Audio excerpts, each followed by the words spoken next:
একটি ফোনালাপের ফরাসি রেকর্ড, যেখানে কথোপকথনের তারিখ নির্দিষ্ট করা হয়নি। স্মার্ট স্পার্কলিং টেকনোলজি, লেমন ও গ্লিসারিন সমৃদ্ধ সানবিট লিকুইড ডিশওয়াশ তেল চর্বি পরিষ্কার করে থালা বাসন করে ডায়মন্ড শাইন। সানবিট 1 চামচে 30+ বাসন পরিষ্কার।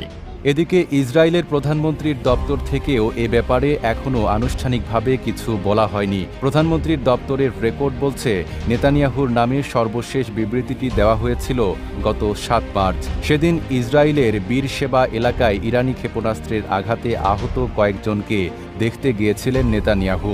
ইরানের সংবাদ মাধ্যমে অবশ্য নেতানিয়াহুর নিহত হওয়ার খবর প্রকাশ নতুন কিছু নয়। এর আগে 2 মার্চ কয়েকটি ইরানি সংবাদ মাধ্যম তাদের প্রতিবেদনে দাবি করেছিল, ইরানি ক্ষেপণাস্ত্রের আঘাতে ইসরায়েলের প্রধানমন্ত্রীর দপ্তর ধ্বংস হয়ে গেছে এবং তিনি নিহত হয়েছেন। তবে পরে চীনা সংবাদ মাধ্যম সিনহুয়া সহ একাধিক সংবাদ মাধ্যমের প্রতিবেদনে বলা হয়েছে, নেতানিয়াহু